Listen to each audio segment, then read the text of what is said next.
এখন একজন বলছি, আমাকে 2 মিনিট সময় দিবেন অনুরোধ করছি। মাননীয় স্পিকার, আচ্ছা, আপনি 2 মিনিটে বলেন।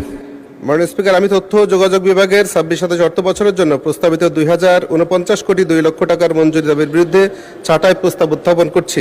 মাননীয় স্পিকার, আমরা ডিজিটালের বিরুদ্ধে নই, তবে ডিজিটালের নামে ডিজিট বাড়ানোর বিরুদ্ধে। আইসিটি খাতে গুরুত্ব আমি স্বীকার করছি, কিন্তু গুরুত্বের নামে গড়মিল মেনে নিতে কষ্ট হয়। দক্ষতার ঘাটতি, স্বচ্ছতা, জবাবদিহিতা এবং এর যে অভাব রয়েছে, অথচ বিশাল বরাদ্দ আমরা এতে দিচ্ছি।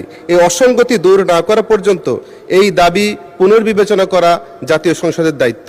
মাননীয় স্পিকার, সারা বাংলাদেশে কম্পিউটার ল্যাব স্থাপিত আছে 11,307টি। তার মধ্যে আমার আসনেই 2টি থানায় 37টি রয়েছে।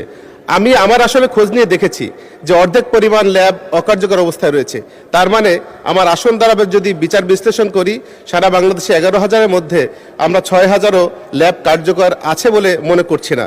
সুতরাং এখানে শুধুমাত্র ল্যাব অকার্যকর তা নয়, আইসিটি শিক্ষক সংকট রয়েছে, ইন্টারনেটের সংযোগ দুর্বল, ধীরগতি, বিদ্যুৎ সমস্যার প্রভাব, রক্ষণাবেক্ষণের জন্য বাজেট হলেও তা ব্যবহৃত হয় না।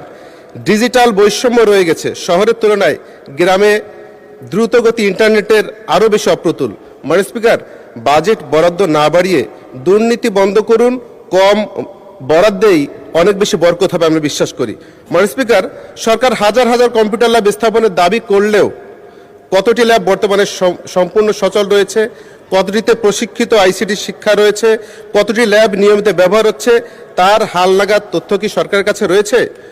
তথ্য ও যোগাযোগের প্রযুক্তি খাতে বিপুল অর্থ বরাদ্দ হলেও জনগণ জানতে চায় এই বিনিয়োগের বিপরীতে কতজন দক্ষ কর্মসংস্থান পেয়েছে, কতটি প্রকল্প সময়মতো সম্পন্ন হয়েছে এবং ডিজিটাল সেবার মান কতটা উন্নত হয়েছে।